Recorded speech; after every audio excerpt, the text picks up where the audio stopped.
കാലവർഷം ശക്തമാണ്. പലയിടങ്ങളിലും അപകടങ്ങൾ സംഭവിക്കുന്നുണ്ട്. കാസർകോട്ടെ മധൂരിൽ കനത്ത മഴയിൽ കാറിന് മുകളിലേക്ക് മരം വീണു.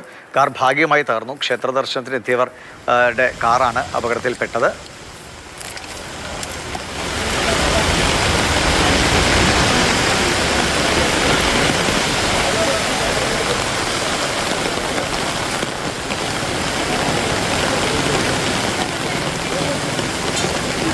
സാരംഗ് വിവരങ്ങൾ നൽകും. സാരംഗ്, ഇപ്പോഴും ജില്ലയിൽ കനത്ത മഴയാണോ?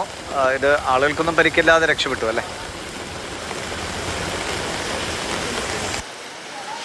ദിവിഷ്, കാസർഗോഡ് ജില്ലയിൽ ഇടവിട്ട് ശക്തമായ മഴ പെയ്തുകൊണ്ടിരിക്കുകയാണ്. തീരദേശ മേഖലയിലും അതോടൊപ്പം തന്നെ മലയോര മേഖലകളിലടക്കം ജാഗ്രതാ നിർദ്ദേശം തുടർന്നുകൊണ്ടിരിക്കുകയാണ്. അതിനിടയിലാണ് ഇപ്പോൾ മധൂർ സിദ്ധിവിനായക ക്ഷേത്രത്തിന് തൊട്ടരികിൽ ഈ ഒരു അപകടം ഉണ്ടാകുന്നത്. ക്ഷേത്ര ദർശനത്തിനായി എത്തിയ ആളുകൾ വാഹനം റോഡരികിൽ പാർക്ക് ചെയ്തിരുന്നു. അതിന് മുകളിലേക്കാണ് ഈ വലിയ തണൽമരം വീണത്. ഇന്ന് ഉച്ചയ്ക്ക് 1:15 കൂടിയായിരുന്നു അപകടം. സമീപത്തുണ്ടായിരുന്ന സ്കൂട്ടറിനും കേടുപാടുകൾ സംഭവിച്ചിട്ടുണ്ട്. ഒരല്പസമയം മുൻപോ അല്ലെങ്കിൽ അതിന് മുൻപോ ആണെങ്കിൽ ഒരുപക്ഷെ വാഹനത്തിനകത്ത് ആളുകളുണ്ടാകുമായിരുന്നു.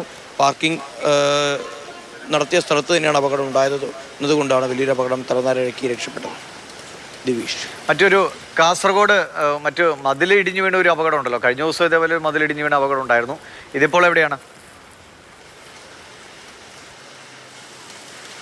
ദിവിഷ്, കാസർഗോഡ് ജില്ലയിൽ 2 ഇടങ്ങളിലാണ് ഇതുവരെ ഇന്നത്തെ ദിവസം മാത്രം മതിലിടിഞ്ഞ അപകടങ്ങൾ സംഭവിച്ചിരിക്കുന്നത്. ഒന്ന് കൈക്കമ്പ എന്ന മഞ്ചേശ്വരത്തിന് സമീപമുള്ള കൈക്കമ്പ എന്ന് പറയുന്ന സ്ഥലത്താണ്. അവിടെ മതിലിടിഞ്ഞു വീണ് ഒരു വീടിൻ്റെ അടുക്കള ഭാഗം പരിപൂർണമായി തകർന്നിരിക്കുന്നു. ഇപ്പോൾ ആ വീട്ടിലെ ആളുകളെ ഇപ്പോൾ ബന്ധുവീട്ടിലേക്ക് മാറ്റിയിട്ടുണ്ട്. ഫയർഫോഴ്സ് സംഘം അടക്കം വീട്ടിലെ അത്യാവശ്യം വേണ്ട വസ്തുക്കളൊക്കെ തന്നെ വീട്ടിനകത്ത് നിന്ന് പുറത്തേക്ക് എത്തിച്ചുകൊണ്ടിരിക്കുകയാണ്. മറ്റൊരു അപകടം നടന്നത് കാസർഗോഡ് മാവുങ്കാലിലാണ്.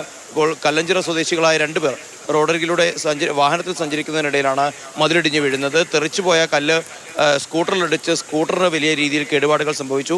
വാഹനത്തിലുണ്ടായിരുന്ന 2 പേർ, പ്രിയേഷ് അതോടൊപ്പം തന്നെ വിഷ്ണു എന്നിവർക്ക് നിസ്സാരമായ പരിക്കുകൾ ഉണ്ടാവുകയും ചെയ്തു. അവരെ ഇപ്പോൾ കാഞ്ഞങ്ങാട് ജില്ലാ ആശുപത്രിയിൽ പ്രവേശിപ്പിച്ചിരിക്കുകയാണ്. ദിവിഷ്, ശരി. സാരംഗ് സുരേഷാണ് വിവരങ്ങൾ നൽകിയത്. കാസർഗോഡ് ഇപ്പോഴും മഴ തുടരുകയാണ്. അടിക്കടി പല സ്ഥലത്തും മതിലിടിഞ്ഞു വീണും മരം വീണുമൊക്കെയുള്ള അപകടങ്ങൾ സംഭവിക്കുന്നു. അതിൻ്റെ വിവരങ്ങളാണ് സാരംഗ് നൽകിയത്.